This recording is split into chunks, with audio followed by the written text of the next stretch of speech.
Hello everyone, जैसा कि आप मेरे पीछे देख सकते हैं कि इंडिया जो है वो तीसरी लार्जेस्ट इकोनॉमी बन जाएगा 2030 तक। रिसेंटली ये एसएनपी, आप सभी ने आई एम श्योर सुना होगा, स्टैंडर्ड एंड पुअर, उन्होंने ये एक रिपोर्ट रिलीज करी है जिसके जरिए ये बताया है कैसे बन जाएगा, क्या रीजंस हैं जो 2030 तक हम थर्ड लार्जेस्ट इकोनॉमी बन जाएंगे। अभी कौन सी इकोनॉमी है, हम कौन कौन से कंट्रीज को हम पीछे छोड़ देंगे वो आपको दिख ही रहा होगा। जर्मनी और जापान कैसे पीछे छोड़ देंगे, ऐसा इंडिया क्या करेगा जो 2030 तक पांचवी, आप सभी को पता है हम फिफ्थ लार्जेस्ट इकोनॉमी है, उससे हम थर्ड लार्जेस्ट इकोनॉमी बन जाएंगे। क्या कुछ हम करने वाले हैं आपके एग्जाम में, प्रीलिम्स, मेंस और इंटरव्यू तीनों के लिए ये टॉपिक बहुत इंपॉर्टेंट होने वाला है। शुरू करते हैं बिना किसी देरी के। मेरा नाम पिंकी है, करंट अफेयर्स की क्लासेस मैं आपकी लेती हूँ। शुरू करते हैं। यहाँ पर जैसा कि आप देख सकते हैं, यहाँ पर इकोनॉमिक टाइम्स ने और तमाम जितने भी हमारे न्यूज़पेपर्स हैं सभी ने ये आर्टिकल को आज ही प्रिंट किया है कि India to be number third economy by 2030, माफ कीजिएगा, 2030 तक जो है हम तीसरी बड़ी इकोनॉमी बन जाएंगे और हम यूएस और जो है हम जर्मनी और जापान जैसे बड़े देशों को जो अभी अभी हमसे आगे हैं उनको हम पीछे छोड़ देंगे इस डेकेड के, इस दशक के अंत तक। ठीक है, चलो अब इसको डिटेल में समझ लेते हैं कि यहां पर किसने क्या बोला है। तो एसएनपी ग्लोबल मार्केट इंटेलिजेंस ने ये प्रोजेक्ट किया है, यानी ये बताया है। सिर्फ एसएनपी ने नहीं, यहां पर आईएमएफ ने भी कुछ सिमिलर सी ही चीज बोली है, वो भी मैं आपको आगे बताऊंगी ताकि आपको थोड़ा सा अच्छे से विश्वास हो जाए कि हाँ ये जो नंबर्स है, ये जो आंकड़े ये लोग दे रहे हैं, जो प्रोजेक्शन कर रहे हैं वो ठीक है। ठीक है, तो हम 2030 तक जो है जर्मनी और जापान को ओवरटेक कर लेंगे। अभी इंडिया आप सभी को पता है कि 5वें पोजीशन पर आता है। मैं एक थोड़ा सा यहाँ पर ग्राफिकल रिप्रेजेंटेशन आपको दिखाना चाहती हूँ। अगर अभी की आप बात करो, यहाँ पर नॉमिनल जीडीपी की बात हो रही है डॉलर बिलियन में, तो यूएस नंबर 1 पर है, उसके बाद चाइना है, उसके बाद जापान है और जर्मनी है। ठीक है, यही दो देशों को हम सरपास कर लेंगे 2030 तक और हम आ जाएंगे यहां पर तीसरे नंबर पर। ठीक है, अभी आप सभी को पता है कि हम यहां पर प्रेजेंट हैं, विच इज हमारा जो है ग्लोबल, उसमें जो हमारा शेयर है, अगर मैं ग्लोबल इकोनॉमी में हमारा शेयर बताऊं तो वो हमारा 3.5% है। ठीक है, अगर आप जानना चाहो तो यूएस का वहीं दूसरी तरफ 24% के आसपास है, चाइना का 19-20 के आसपास है और हमारा 3.5 है। यही हमारा बढ़कर जो है अगेन 5% के आसपास हो जाएगा। We are the fifth largest economy, जो कि हम 2022 में बने थे, आप सभी को याद होगा, यूके को सरपास करके।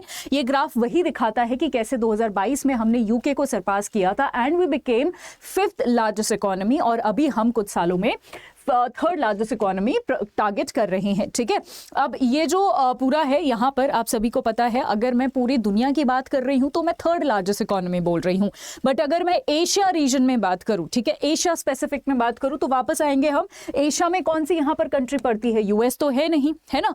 ठीक है, और यहाँ पर हम आ ही जाएंगे, यहाँ पर हम आ ही जाएंगे, तो मतलब एक चाइना ही होगा हमसे आगे। जो एशिया में अगर मैं बात करती हूँ तो एशिया पैसिफिक रीजन में हमारी सेकेंड रैंक हो जाएगी और पूरे ग्लोबली बात करते हैं तो हमारी तीसरी रैंक हो जाएगी।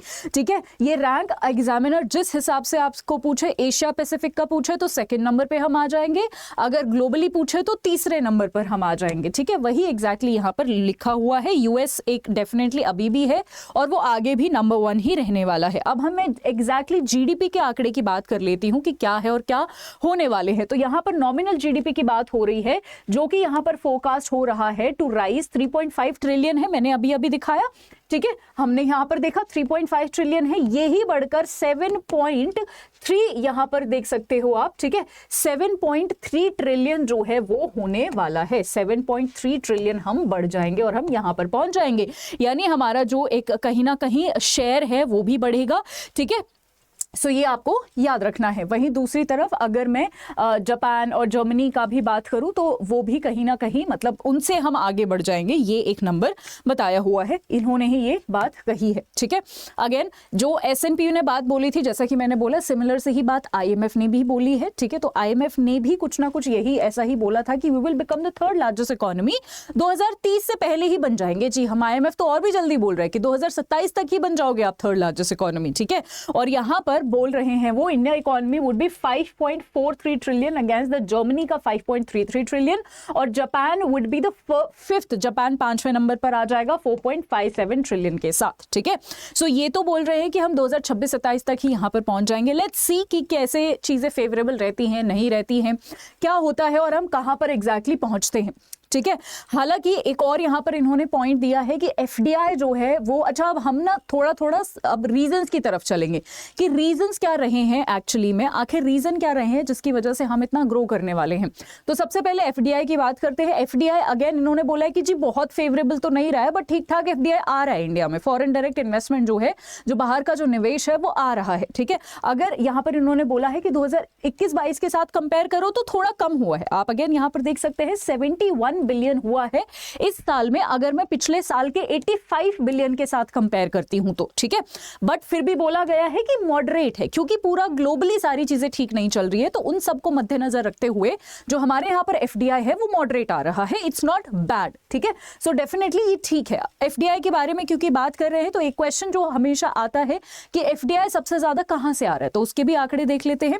एफडीआई जो है टॉप इन्वेस्टर्स अगर मैं बात करूं अप्रैल से दिसंबर फाइनेंशियल ईयर 2023 के, तो सिंगापुर यहां पर है $13 बिलियन का इन्वेस्टमेंट है उसका यहां पर, हमारे यहां पर, ठीक है। आपको ये याद रखना है। उसके बाद यूएस, मॉरिशस, मेजरली आपको सिंगापुर और मॉरिशस ये दोनों कंट्रीज हैं जो टॉप एफडीआई के इन्वेस्टर्स मिलेंगे, ठीक है।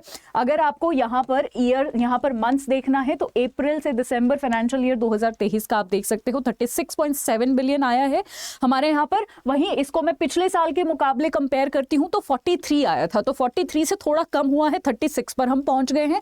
यही ये रिपोर्ट कहती है कि जी थोड़ा सा कम हुआ है एफडीआई, बट इसका मतलब ये नहीं है कि खराब हो गया है, चीजें मॉडरेट हैं अभी भी, ठीक है। सो बेसिकली ये आपको यहां पर याद रखना है। हम थोड़ा सा नीचे हुए हैं, बट टॉप कौन कर रहा है, कितना कर रहा है, ये आपको याद रखना है, ठीक है। अब जान लेते हैं कि क्या मेजर रीजंस है, क्या कारण क्या है। सबसे बड़ा कारण तो है मिडिल क्लास का राइज हो रहा है, कहीं ना कहीं उनकी इनकम कहीं ना कहीं थोड़ा बढ़ रही है, जिसकी वजह से ओवरऑल हमारी चीजें बढ़ने वाली है। जब मिडिल क्लास की इनकम बढ़ेगी तो उनका कंजम्पशन हैबिट है, जो वो जितना खर्चा करते हैं, जितनी चीजें कंज्यूम कर रहे हैं, वो भी तो बढ़ेगा।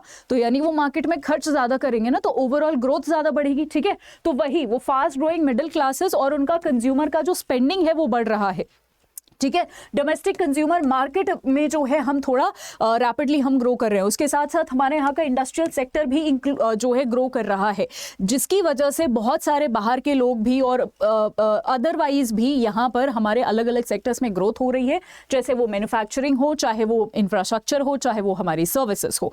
और इन्हीं की वजह से प्रिसाइजली हम टारगेट कर रहे हैं कि हम 2030 तक बेसिकली थर्ड लार्जेस्ट इकोनॉमी बनने वाले हैं, ठीक है। आई होप आपको समझ आ गया हो। एक और हमारा यूथ की जो पोटेंशियल है वो भी एक बहुत बड़ा रीजन है। हमारा जो डेमोग्राफिक डिविडेंड है, हमारे यहाँ की यूथ की जो पॉपुलेशन है और पोटेंशियल है, उसको भी कहीं ना कहीं अगर हम केटर कर पाए, हार्नेस कर पाए, तो बहुत ज्यादा चांसेस है कि 2030 से पहले ही हम थर्ड लार्जेस्ट इकोनॉमी बन जाएंगे। तो आई होप आपको टॉपिक अच्छा लगा हो, समझ आ गया हो। ये आपके एग्जाम में डायरेक्टली आपसे पूछा जा सकता है तीनों ही फेजेस में।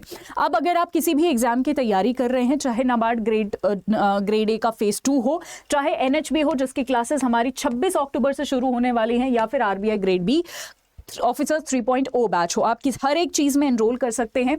जब आप अडा 24/7 के ऐप पर जाएंगे, Y674 यूज करिएगा और आपको मैक्सिमम डिस्काउंट इससे मिल जाएगा, ठीक है।